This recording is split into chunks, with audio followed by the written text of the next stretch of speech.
Hello everyone, आप सभी का स्वागत है Bhuvan service centre official YouTube channel पर। इस लेक्चर में railway RPF sub inspector examination से संबंधित बात की जाएगी। जो भी कैंडिडेट रेलवे में आरपीएफ सब इंस्पेक्टर पोस्ट में जाने के लिए तैयारी कर रहे हैं, उन सभी के लिए बेस्ट अपॉर्चुनिटी रेलवे आरपीएफ की ओर से आप सभी के लिए न्यू नोटिफिकेशन को रिलीज कर दी गई है। 15 अप्रैल 2024 को ही उसकी आधिकारिक वेबसाइट पर आरपीएफ सब इंस्पेक्टर के लिए नोटिफिकेशन को रिलीज कर दी गई है। सभी कैंडिडेट्स इस नियम कानून को समझते हुए इस वैकेंसी को डालें। विदाउट नियम कानून को जाने कोई भी कैंडिडेट्स अप्लाई नहीं करेंगे। एक मिस्टेक के चलते कैंडिडेट का अंतिम रूप से सिलेक्शन नहीं हो पाती है। कोई भी कैंडिडेट को जब इस चैनल से जुड़ गए हैं तो आप सभी को कोई भी एक भी मिस्टेक नहीं करनी है और अंतिम रूप से एक सीट को पक्की करनी है। हम सभी डायरेक्ट जो मेन मुख्य रूल्स रेगुलेशन है उन सभी को समझेंगे और सभी कैंडिडेट्स अप्लाई करके प्रिपरेशन पर जोर दें ताकि अंतिम रूप से एक सीट पक्की हो सके। जहां पर भी कैंडिडेट्स को डाउट होंगे, कैंडिडेट्स डायरेक्ट जाके कमेंट बॉक्स में कमेंट करेंगे, उन सभी का सलूशन भी प्रोवाइड की जाएगी। RPF sub inspector vacancy release, ठीक है, इसकी अधिसूचना को जारी कर दी गई है। आवेदन जमा करने की अंतिम तिथि 14 मई 2024 है, ठीक है। 15 अप्रैल 2024 से स्टार्ट हो चुकी है इसकी आवेदन प्रक्रिया। सभी कैंडिडेट सब इंस्पेक्टर बनने के लिए रेलवे आरपीएफ की ऑफिशियल वेबसाइट में जाएंगे और वहां जाके कैंडिडेट्स अप्लाई करें। यदि लिंक भी आप सभी को नहीं मिल पाती है, डायरेक्ट आके कमेंट करेंगे, आप सभी को लिंक भी अवेलेबल करा दी जाएगी, किस लिंक के माध्यम से आवेदन कर पाएंगे। तो अंतिम तिथि 14 मई 2024 है। उम्र सीमा, ठीक है, उम्र सीमा कितना होनी चाहिए?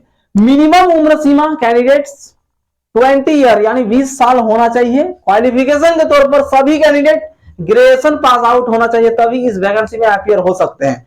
विदाउट ग्रेजुएशन क्वालिफाइड कैंडिडेट इस जॉब के लिए एलिजिबल नहीं है। यदि सब इंस्पेक्टर बनना चाहते हैं रेलवे आरपीएफ में तो कैंडिडेट्स के पास कम से कम बैचलर की डिग्री होनी आवश्यक होगी।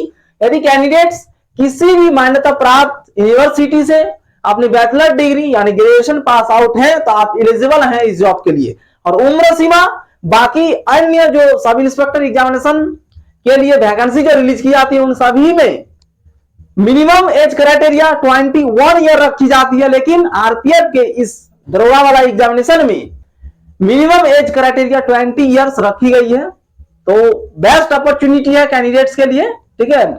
सिर्फ रूल्स और रेगुलेशन को समझते हुए कैंडिडेट्स अपीयर हो जाएं इस जॉब के लिए। Next point, number of vacancies, कितना वैकेंसी है टोटल सब इंस्पेक्टर के लिए? 452 पोस्ट पर ऑल ओवर इंडिया के लिए ये वैकेंसी रिलीज की गई है। टोटल 452 पोस्ट है, ठीक है। कांस्टेबल के लिए आप सभी को सेपरेट वीडियो प्रोवाइड कर दी गई है आरपीएफ कांस्टेबल से रिलेटेड। ये रेलवे आरपीएफ की वैकेंसी है। कांस्टेबल से संबंधित जो भी जानकारी प्राप्त करना चाहते हैं हमारे पिछले लेक्चर को देखें। इस लेक्चर में हम सभी मुख्य रूप से आरपीएफ सब इंस्पेक्टर के बारे में ही चर्चा करेंगे, ठीक है। तो मुख्य पॉइंट को समझते जाएं। 452 पोस्टों में वैकेंसी को रिलीज कर दी गई है। आयु की गणना 1/7/2024 से की जाएगी। 1/7/2024 तक कम से कम कैंडिडेट्स 20 साल की आयु धारित होनी चाहिए, ठीक है। और अधिकतम उम्र सीमा कितना आता? 28 साल है। कैंडिडेट्स यदि 1/7/2024 से पहले 28 साल के हो जाते हैं तो इस जॉब के लिए एलिजिबल नहीं होंगे, ठीक है। मैक्सिमम एज क्राइटेरिया के तौर पर 1/7/2024 तक कम से कम उम्र सीमा आपका 20 ईयर होना चाहिए, तभी अपीयर हो सकते हैं। क्वालिफिकेशन क्या है? तो graduation pass out. Next point है सामान्य निर्धारित आयु। सामान्य निर्धारित आयु कितना है? तो 20 से 25 साल, ठीक है। और सीईएन से जो भी कैंडिडेट होंगे उन सभी के लिए 20 साल से 28 साल आयु रहेगी। ये रूल्स रेगुलेशन आप सभी डायरेक्ट नोटिफिकेशन में जाके पढ़ सकते हैं। इस लेक्चर के डिस्क्रिप्शन बॉक्स में आप सभी को इसकी नोटिफिकेशन को भी मेंशन कर देंगे। आप सभी डायरेक्ट नोटिफिकेशन को डाउनलोड करके भी पढ़ सकते हैं। यहाँ पर सिर्फ लेक्चर के माध्यम से आप सभी समझे कौन सी रूल्स रेगुलेशन किस प्रकार से लागू होती है इस जॉब के लिए, ठीक है। नेक्स्ट पॉइंट आते हैं फीस पर। तो कैंडिडेट्स फीस भी जान ले कितनी कटानी पड़ेगी आप सभी को।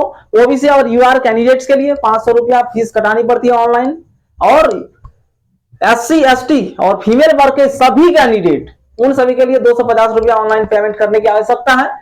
सभी कैंडिडेट यदि कंप्यूटर बेस्ड एग्जामिनेशन में अपियर हो जाते हैं, एक एग्जामिनेशन को दे देते हैं तो कैंडिडेट को फीस को फिर रिफंड कर दी जाती है। ओबीसी यूआर कैंडिडेट को 400 रुपया रिफंड कर दी जाएगी, 100 रुपया कट करके। और SC ST फीमेल वर्ग के लिए, सभी वर्ग के फीमेल वर्ग, उन सभी को 250 रुपया वापस कर दिया जाता है, यानी 0 फी रहती है इसमें। तो इस लेक्चर में मुख्य रूप से आप सभी को सब इंस्पेक्टर एग्जामिनेशन से रिलेटेड ही अवगत कराना था। आप सभी अवगत हो चुके होंगे। सब इंस्पेक्टर एग्जामिनेशन में अपियर होने के लिए रेलवे RPF सब इंस्पेक्टर एग्जामिनेशन 2024, इसके लिए कैंडिडेट के पास मिनिमम क्वालिफिकेशन के तौर पर ग्रेजुएशन पास आउट होना मैंडेटरी होगी। एज क्राइटेरिया के तौर पर कम से कम कैंडिडेट 20 ईयर होनी चाहिए, तभी कैंडिडेट अपियर हो सकते हैं इसमें। ठीक है, नेक्स्ट लेक्चर पर आप सभी को एग्जामिनेशन पैटर्न पर आधारित वीडियो प्रोवाइड की जाएगी, किस प्रकार से आप सभी को क्वेश्चन पूछी जाएगी। RPF जो रेलवे RPF होती है, इनके एग्जाम पैटर्न क्या है, तो रीजनिंग, मैथ्स और जीके GS से डायरेक्ट क्वेश्चन पूछी जाएगी इसमें। लेकिन जीके और GS मेंशन नहीं रहती है, उस जगह पर डायरेक्ट जनरल अवेयरनेस को लिख दी जाती है। कैंडिडेट्स रीजनिंग, मैथ्स और जनरल अवेयरनेस की तैयारी पूर्ण रूपेण करें। कांस्टेबल और सब इंस्पेक्टर एग्जामिनेशन दोनों का सेम ही पैटर्न है। ठीक है, कितना क्वेश्चन पूछी जाएगी, किस प्रकार से आप सभी करेंगे, एग्जामिनेशन पैटर्न से संबंधित आप सभी को और एक वीडियो प्रोवाइड की जाएगी, ताकि आप सभी RPF, कांस्टेबल और दरोगा के लिए दोनों एग्जामिनेशन का पैटर्न एक ही लेक्चर में आप सभी को समझा दिया जाएगा। उसमें आप सभी समझ पाएंगे किस जगह से डायरेक्ट क्वेश्चन पूछी जाती है, किस किस चैप्टर से आप सभी को क्वेश्चन पूछी जाएगी। मिनिमम से मिनिमम कंटेंट पढ़कर आप सभी सिलेक्शन ले सकते हैं इस जॉब के लिए। जो भी मिनिमम से मिनिमम चीजें होंगे उन सभी को ही आप सभी से शेयर किया जाएगा इस चैनल के माध्यम से, ताकि कैंडिडेट्स कम से कम पढ़ाई करते हुए एक सर्विस को पक्की कर सकें। ठीक है, रूल्स रेगुलेशन आप सभी को डेली प्रोवाइड की जाती है। जो भी नोटिफिकेशन आती है उन सभी से आप सभी को अवगत करा दिया जाता है। कुछ भी नोटिफिकेशन आती है या फिर न्यूज आती है, उन सभी आप सभी का अवगत करा दिया जाता है।